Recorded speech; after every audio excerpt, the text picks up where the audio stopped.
आज के इस वीडियो में हम पहले चैप्टर के सबसे इम्पॉर्टेंट क्वेश्चन जो कि बोर्ड एग्जाम के लिए बहुत ज़्यादा इम्पॉर्टेंट है, गॉस का प्रमेय या गॉस का नियम तथा उसके अनुप्रयोग। तो अनुप्रयोग से कंफर्म है कि क्वेश्चन जरूर पूछा जाएगा, गॉस के नियम का अनुप्रयोग। तो गॉस के नियम का अनुप्रयोग जानने से पहले सबसे पहले आप ये जानिए कि गॉस का नियम क्या है और गॉस के नियम को कूलाम के नियम से कैसे उत्पन्न करते हैं। हालांकि इस चैप्टर का इम्पॉर्टेंट टॉपिक कूलाम का नियम भी है, इसके बाद हम आपके कूलाम के नियम को डिस्कस करेंगे।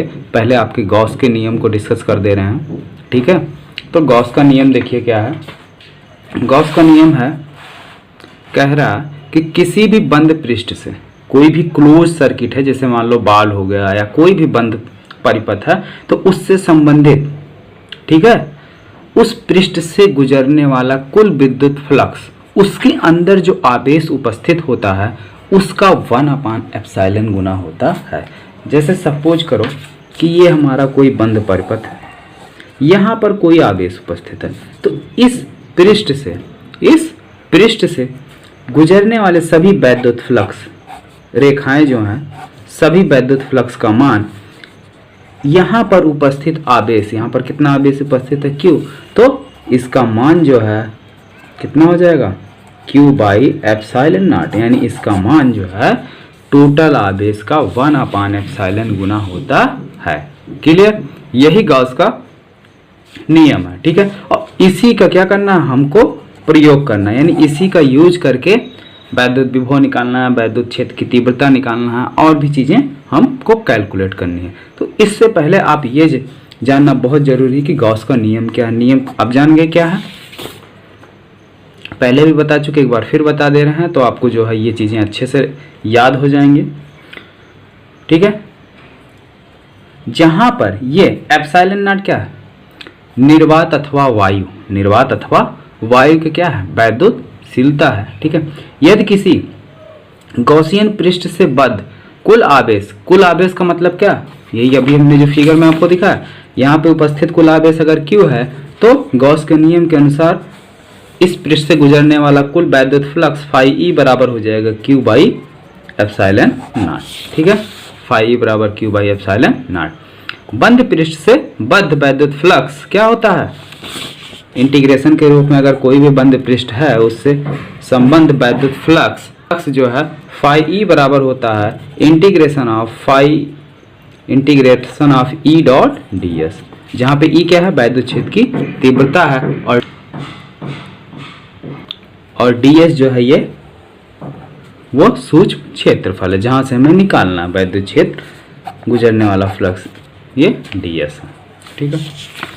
अब आइए डेराइव करते हैं कि कूलाम के नियम की उत्पत्ति, कूलाम के नियम से गॉस के नियम की उत्पत्ति, यानी कूलाम के नियम से हम गॉस के नियम, कूलाम के नियम से गॉस के नियम को कैसे डेराइव करेंगे, ठीक है। तो ये आते हैं गॉस के नियम की उत्पत्ति पर। हालांकि ये टॉपिक बहुत इंपॉर्टेंट है, इसीलिए हम इसको फिर से आपको बता रहे हैं। तो दोस्तों, अगर आप लोगों ने चैनल को अभी तक सब्सक्राइब नहीं किया हो तो चैनल को सब्सक्राइब करें, वीडियो को लाइक लास्ट में ज़रूर करें, और आप लोग कमेंट करके हमें ज़रूर बताया करिए कि वीडियो कैसा लगा, क्योंकि आप लोग कमेंट नहीं करते हैं, तो कमेंट जरूर किया करिए। वीडियो के लास्ट में आते हैं, देखते हैं गॉस के नियम की उत्पत्ति। जैसे सपोज दैट, मान लीजिए कि कोई बिंदु आवेश जो है, ठीक है, +Q किसी बंद पृष्ठ के अंदर रखा हुआ है।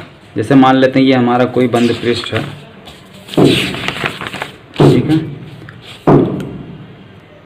माना कोई बंद पृष्ठ है, बंद पृष्ठ जहाँ पर क्या है, +Q आवेश रखा हुआ है। ये बिंदु मान लेते हैं यहाँ बिंदु O है, तो बिंदु O पर कोई बंद पृष्ठ के अंदर कोई प्लस आवेश Q रखा हुआ है, ठीक है। माना कोई बिंदु P है, ठीक है, इस बंद पृष्ठ के ऊपर कोई बिंदु P है जिसकी दूरी बिंदु O से R है, स्मॉल r है, और बिंदु P के परितः सूक्ष्म क्षेत्रफल हमारा ds है, और इस सूक्ष्म क्षेत्रफल का क्षेत्रफल वेक्टर यानी नॉर्मल, क्षेत्रफल की दिशा, ये क्षेत्रफल होगा, तो इससे बिल्कुल लंब ये सूक्ष्म इसकी दिशा हो गई, ठीक है, क्षेत्रफल वेक्टर की दिशा ds हो गई, ओके।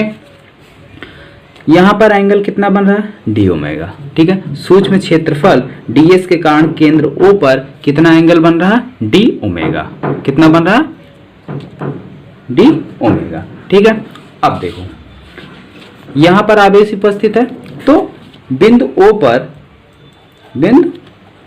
पर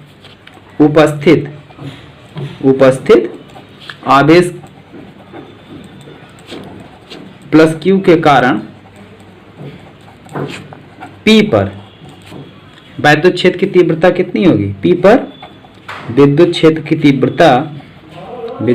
की तीव्रता E बराबर होगा 1/4πε0, क्या होता है फार्मूला? Q/r²। दिशा क्या हो जाएगी? O से P की ओर। इसकी दिशा हो जाएगी O से P की ओर। क्लियर? इतनी चीजें ठीक है, इसको बना लो इक्वेशन नंबर 1। तो इस पॉइंट पर वैद्युत क्षेत्र की तीव्रता हमको पता चल गई। अब हमको निकालना क्या है? वैद्युत फ्लक्स का फार्मूला क्या होता है? अभी गॉस के प्रमेय वाला नहीं, पुराना फार्मूला फाई बराबर होता है integration of E dot D S, vector E dot vector D S, ये फार्मूला होता है। ठीक है, अब ये सूक्ष्म क्षेत्रफल ds से गुजरने वाला कुल वैद्युत फ्लक्स कितना हो जाएगा? सूक्ष्म क्षेत्रफल ds से गुजरने वाला वैद्युत फ्लक्स कितना हो जाएगा?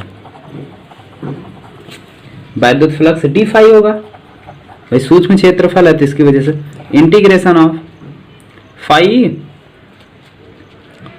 ये हो जाएगा E into vector dot D S. ठीक है, अब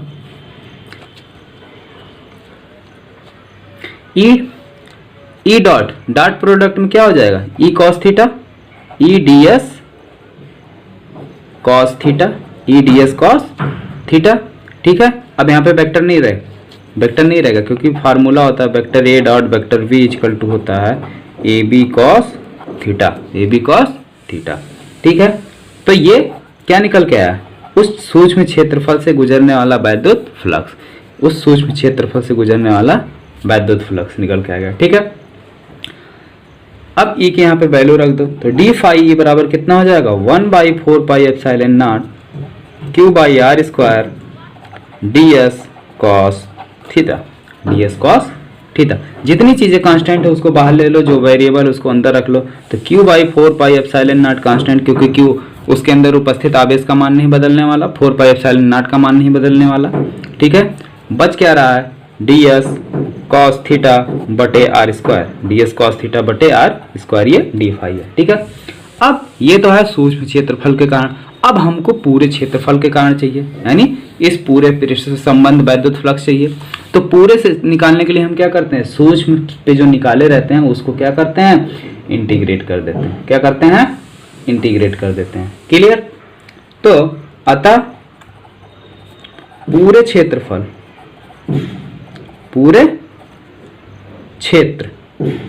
यानी संपूर्ण पृष्ठ, ठीक है, संपूर्ण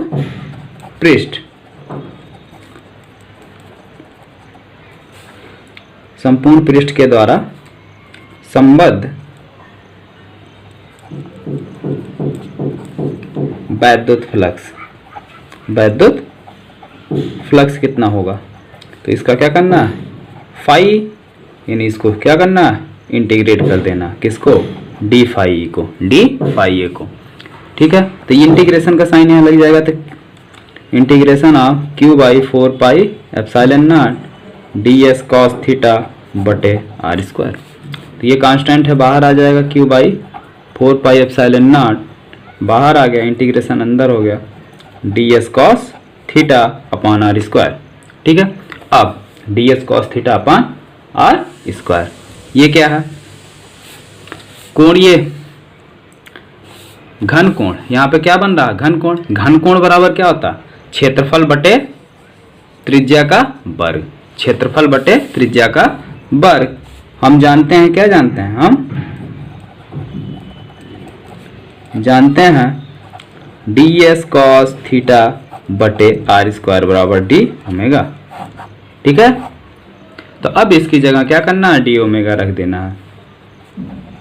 Q by 4 pi epsilon not integration of D omega. अब ये डी ओमेगा है केंद्र पर, तो पूरा कोण कितना बनेगा? किसी भी बंद पृष्ठ, यानी अगर हमारा कोई जिससे बॉल हो या फुटबॉल हो तो उसके केंद्र पर कितना कोण बनता है?